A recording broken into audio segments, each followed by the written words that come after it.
Hey everybody, this is Spicy Salsa Entertainment, and today we are going to do something a little different from the normal Let's Plays, and we're going to talk about Yu-Gi-Oh!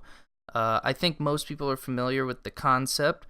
Players construct a 40 to 60 card deck of monsters, spells, and traps, and wage war in a duel to try to eliminate the other player's life points. And then of course there's the TV show, starring the main character, Yugi Moto, who awakens an ancient being and tries to help him discover his lost memories. The show is also host to some of the most famous anime characters of all time, such as Seto Kaiba, Joey Wheeler, and the greatest duelist of all time, Johnny Steps. But that's not what I wanted to talk about with Yu-Gi-Oh! Today. Today I wanted to talk about something that I don't feel gets talked about enough in Yu-Gi-Oh! Or at least there's not a lot of YouTube videos on it, and that would be the Yu-Gi-Oh! Artwork. I'm introducing this show because just as much as I'm a competitor with Yu-Gi-Oh!, I'm also that much of a collector. So allow me to introduce this new show that I'm going to add to YouTube that I like to call Genealogy of the Card.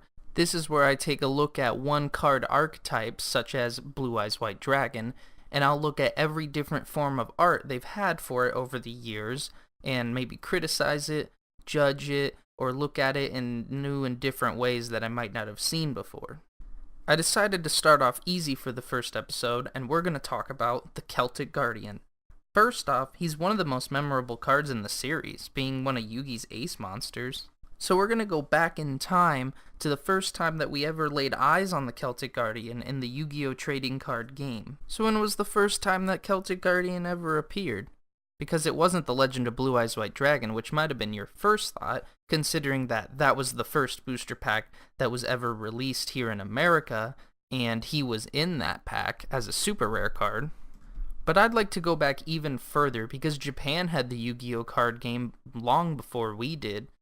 Well, going back all the way to the beginning of Yu-Gi-Oh!'s history, it looks like the Celtic Guardian was released in Japan in a box that was called the Starter Box, which came with the first ever starter deck.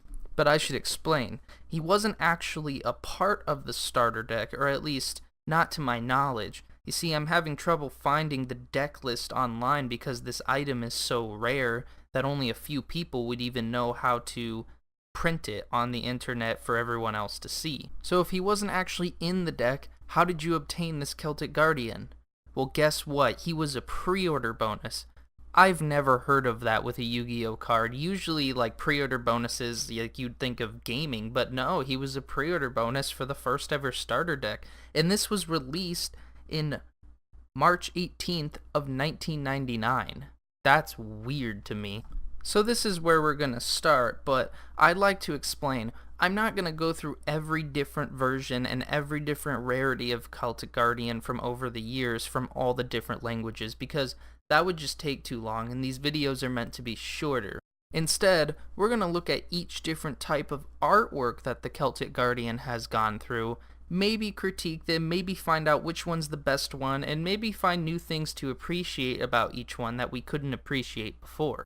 So I'm mostly just going to be focusing on the Japanese OCG and the American TCG, although the artworks from many different countries are the same, with the exception of some censorship things, but we'll get into that in future videos, because the Celtic Guardian, to my knowledge, does not have any censorship among these, so that won't be an issue this time around. So without further ado, let's get started and look at the very first artwork for the Celtic Guardian. I'm going to use a picture of the American version as the Japanese version that the Celtic Guardian came from in the starter deck I was telling you about.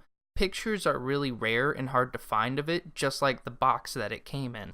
I only found one picture online. It was from an eBay user, and I didn't really like the way it looked for this video, so we're just going to look at the American one, like I said, because the artwork, as far as I can tell, is exactly the same. So the first thing I think of when I look at the Celtic Guardian is that he kind of looks like Link from Zelda. This is the most common artwork for the Celtic Guardian that we all know and love, especially because of the show, and has appeared in just about every rarity you can think of.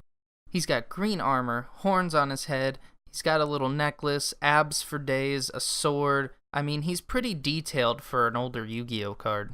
It's a very good looking card, especially for the old days of Yu-Gi-Oh! But now let's find one to compare it to. Next up we have this one, which I couldn't find its original source, but I do know that this card at least dates all the way back to Yu-Gi-Oh! The Sacred Cards, which was on the Game Boy Advance. We wouldn't see this card appear in the TCG for another 16 years when it appeared April 15th, 2016 in the booster pack known as Millennium Pack. So how does the art look on this card? It's okay. The first thing I noticed is that his hands are huge! I mean, I guess they are in both versions of the artwork, but in the Millennium Pack one, his skin tone is so much brighter that it makes them stand out a lot more. And then there's his ears, which kinda look like they were just glued onto his face. And that pose, it's so awkward. It looks like he was just standing in that pose and someone came up to him, put a sword in his hand, said, "Here you go, man," and then walked away. Did I say it was okay?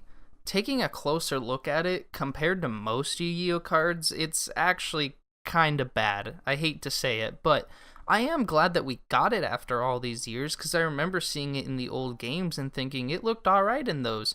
But I guess when they showed off the real thing, it just didn't look that great. I will say I do like the backgrounds for both of these cards, but the shading on the older version is just so much better as well.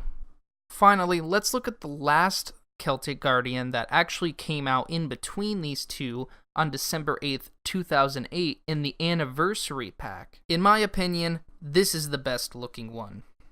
First off, it's not often we see a Yu-Gi-Oh card in action on the card. Most of the monsters are just a picture, but here we see that the Celtic Guardian has slain 2 chumps with his lightning swift attacks. Yeah, it says that in his description, but this is the only one we actually see him doing it. Also, just as a quick side note, this is the only one where his words aren't italicized. They're just in normal font. That's kinda strange. He still has the detail though, and the colors on this card look really nice, but is there anything I don't like? Actually, speaking of the colors, I don't think that his outfit is so definitively green. In the other 2 cards, the green really stands out in my opinion, as opposed to this one where the background kind of blends in, at least it blends in a little bit more than the other 2. Well, that concludes the first episode to my new show, Genealogy of the Cards. A couple quick disclaimers before I go. I want to mention that some of these cards will have lores to them, so if those cards ever appear on the show, I will talk about the lores of the cards as well. After all, the show's called Genealogy of the Cards. I'm supposed to talk about the whole family tree, not just the art of the card. For my second disclaimer, I'd like to mention these videos probably won't be very long. This one ran a little bit longer, and I'm actually cutting it short because I had to give the introductions for my new show and a little bit about the Yu-Gi-Oh series. So you might be wondering, well, where did the video cut short? We talked about all 3 different Celtic Guardian artworks. Well, this is Genealogy of the Cards, so we're also going to talk about his family members, Obnoxious Celtic Guardian and the Celtic Guard of Noble Arms. We'll do that next time, but also we're going to talk about a secret third card that you might not be aware existed. I know I didn't before I started making this video, so thank you everybody for watching. I really enjoy doing something like this. I love talking about Yu-Gi-Oh art, and I don't feel like it gets talked about enough in the Yu-Gi-Oh community, at least on YouTube, so thank you, and please tune in to part 2 for the rest of the Celtic Guardian family members.